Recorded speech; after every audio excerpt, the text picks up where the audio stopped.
Hello, good afternoon. It's Monday the 7th of September. It's about 3:15 p.m. and I'm off on another wild camp overnight. You may tell from my clothing I'm not cycling and I'm not walking either. I'm off on my motorbike. I'm on the Sunnybridge training area.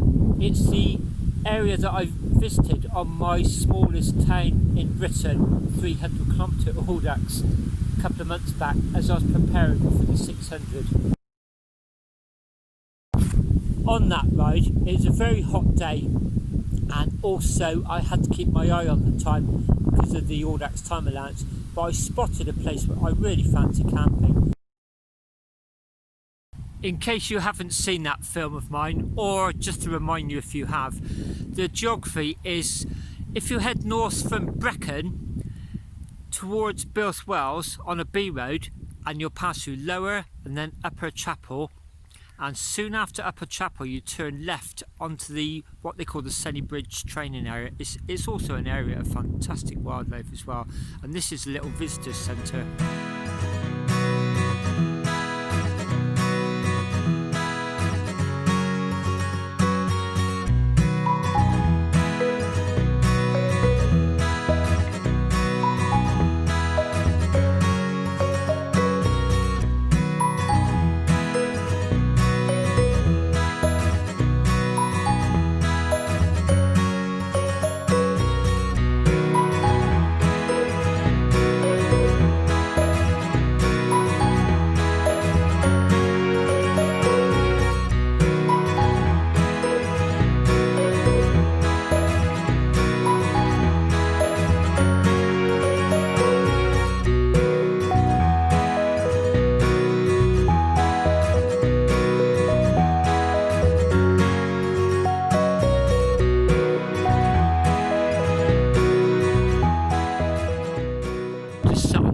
Table looking at that amazing view. There's a road coming up from Gammarch Wells,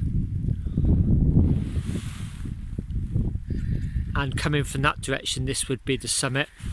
There's the other motorcyclist just finished his walk, about to head off. There's this pulling area, that's my motorbike park there, so I can just bring the camping kit down here.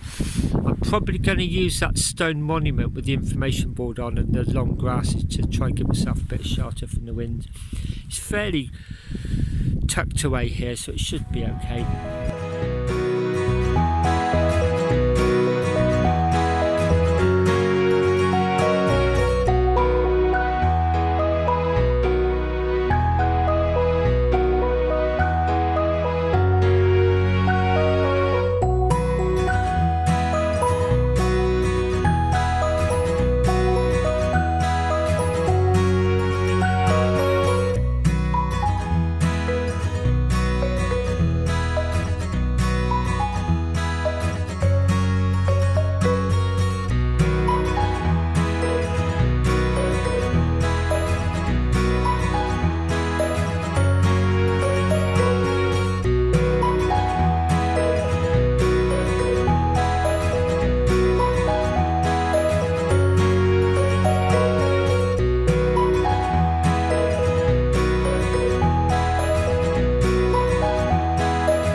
There we are then, sweet and sour chicken.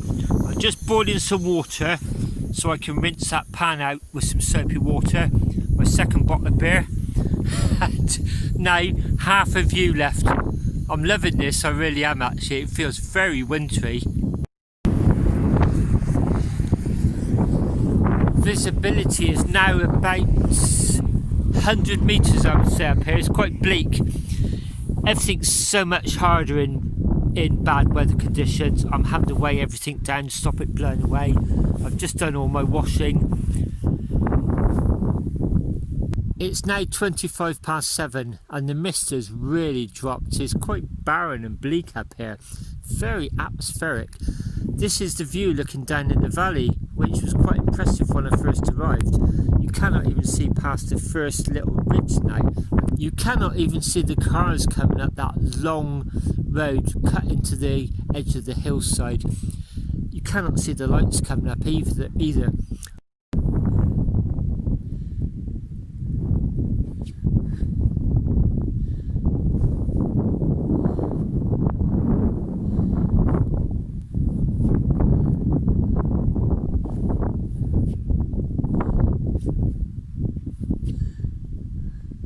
There's my pudding.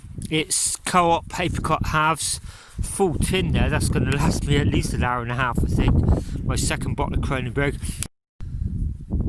It's 8:10 now, and it's so bleak, especially as the light is rapidly fading. And visibility is probably now down to about 25 yards. There's my tent just behind the stone. I'm quite looking forward to diving in that in some ways, because you get that feeling of warmth and coziness, that almost primeval feeling of just being safe and secure in there. But the other part of me wants to stay out here and experience this as long as possible. Look at this as the cars come over the summit. It's almost like Close Encounters effect as the beams pierce the mist.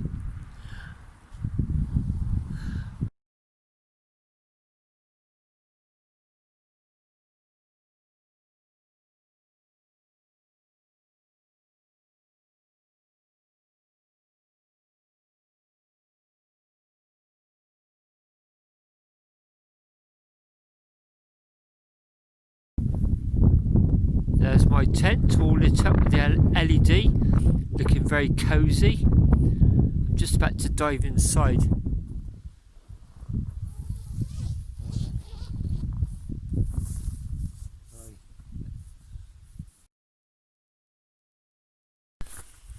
Well, I'm up and it's about 7:30 AM. I slept okay, had to get up a couple of times in the night, and gosh, it's so bleak up here, it really was.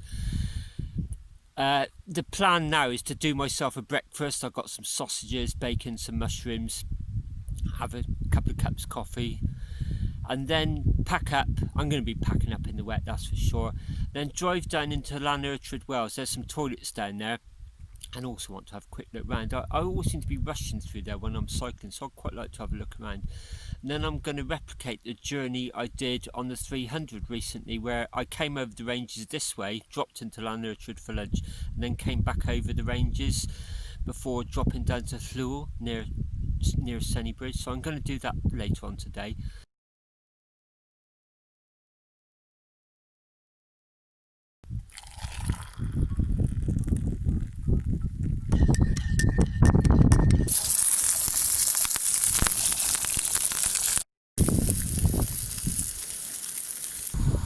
The mist is clearing this morning, but you can still see it's hovering around the hilltops. This breakfast is a fantastic way to warm up and start the day. What I find about winter camping is everything takes so much longer.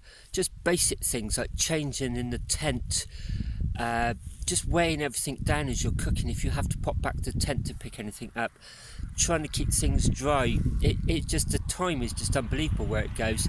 I find that anyway with winter camping or camping in inclement conditions. I'd be interested to know what other people think. Do you agree? I mean, leave some comments by all means. Are there any sort of tips you can share with me and other viewers? When I first started cycle touring and backpacking, I was a seasonal camper. I just camped from about Easter through to about September, and I thought that was it. I used to hang everything up for the winter. And then my friend Nick, he's an American now, he works on the East Coast for a big tech company, but he was studying at Bristol University, and he said to me, do you want to come winter camping? I said, what? And he sort of said, I belong to the university camping club, and they don't even start their season till the winter. And the idea sort of appeared, and I said, I can't really, because I've got work on Saturday. He said, that's all right, I'll come and meet you from work. I'd finished about 10, 11 o'clock. And I sort of said, I couldn't carry camping kit into mid-Wales in October, November. And he said, that's all right, just bring it round my house during the week. They're going to pick all our kit up in the Land Rover. All we got to do is ride up there, light, and it'll be waiting for us. And so I did it, and it was absolutely fantastic. We all sat round the campfire singing songs. We all got ferried down the pub, The driver had to come back and then walk down the pub himself, and then we all walked back together. It was fantastic, all our head torches lighting up all the mist. I'd been up since about 5 o'clock in the morning, so I was a postman in those days. So me and Nick crashed out because we had an early start, and they were still singing around the campfire to about 3 o'clock in the morning, and that was it. I got hooked. I've been winter camping ever since. And me and Nick sort of lost touch as he left university and went off into the wide world, and I started going off and doing other things. And then about 3 or 4 years ago, we reconnected on Facebook, and we keep in touch even though he's 3,000 miles away. In fact, we met up for coffee last Christmas because he comes over to see his parents every year in December, so that was really nice. It's getting on for 10 AM now, and I've done my primary pack. You can see the tent's pretty much empty now, ready to take down. One of the things I've found really useful is to have this kneeling mat. It just means you can pack the tent on your knees facing inwards without getting soggy knees. Alternatively, you could use an old towel, but I just find this dries so quickly, and it's very lightweight and folds up to next to nothing. Just as I did last week at Sand Point, I've taken down the inner tent, folded up inside. I've got the kneeling pad there still and the green stuff sack. Now it's just a case of taking the poles out, dropping the formation of the tent. It'll still be pegged and staked out, and then doing the final fold. It's very wet with the mist, so it's going to be aired at home. So again, it doesn't really matter too much about how nice the packing looks, because it's going to get redone at home where it's much easier to do. That's where my tent was. I'll just scuff up the grass a little bit, have a quick sweep round. It shouldn't need to be said, but the unwritten rule of wild camping is leave no trace. One of the things I do is I'll pick up other people's litter. I spotted 1 or 2 bits last night, so not only am I taking everything of mine, I'm actually taking a couple of, there's a sugar sachet. I've already picked up a couple of plastic bottles, so just take everything back with you. Another thing I've learnt through experience is count how many tent pegs you've got as you're putting the tent up. In my case, it was 16 last night, so as I dropped the tent I counted 16 back in, because it's so easy to forget some, and the last thing you want is for a child to tread on it, or worse still, an animal to injure itself up here. As I get ready to leave, there's some blue sky. Gonna go down the road towards Mynedd Wells through the mist. I imagine it's going to be quite sunny in the valley, then do a big loop around through Mynedd Wells, and come back over the ranges a few miles over that way towards Tirabad, and then across to Llywel on the A40 near Sunny Bridge.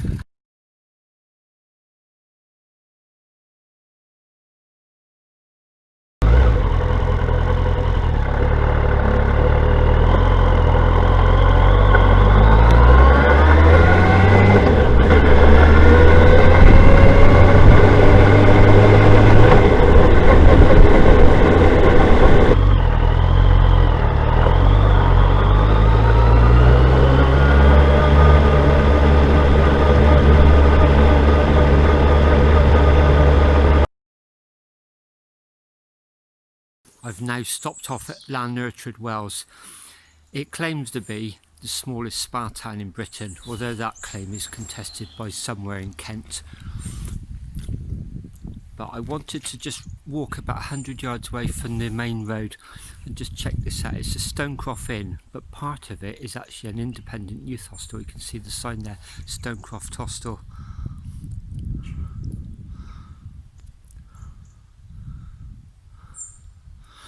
I've always fancied staying there, so at some point I may either cycle up here, motorcycle up here. I may even get the train up here actually and just spend a night up here. I've always fancied this, so I now know where it is.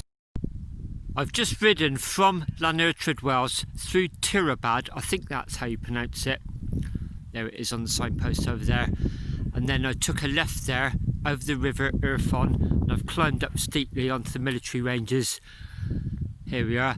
You can see the road's closed sometimes. So this is the Tirabad to Llywel road. I'm going to stop at Llywel. That's where the dual carriageway country lane drops down into the village. I want to stop and have a look at the church, but I'm really looking forward to zooming across here. As you can see, no stopping, so very little filming across here. So different to last time I was here. It's a really hot sunny day and I arrived here absolutely covered in sweat having climbed up.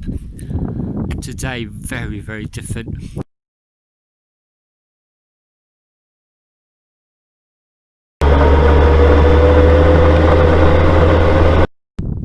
Coming across the ranges was absolutely really difficult to see where you're going. The road's quite narrow and you didn't see oncoming vehicles until they're almost on you because the mist was so thick.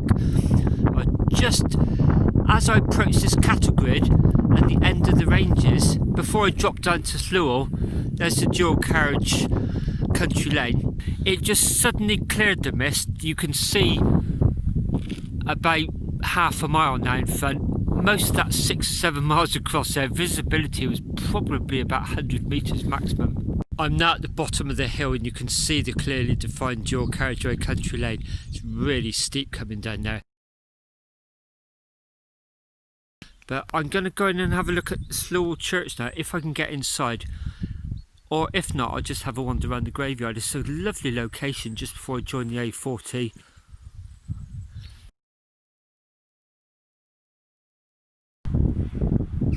Unfortunately, like so many country churches these days, it's actually locked, so there's no access during the week. I even thought, oh, there's a nice little porch, 3-sided, that'd be a cosy bivvy on an Audax, but it's got an automatic light that comes on that they're impossible to sleep in those. To give you an idea of the location, this minor road's just going to join the A40, so I'm going to left towards Brecon. If I turn right, it'd take me down. I'd start dropping down towards Llandovery.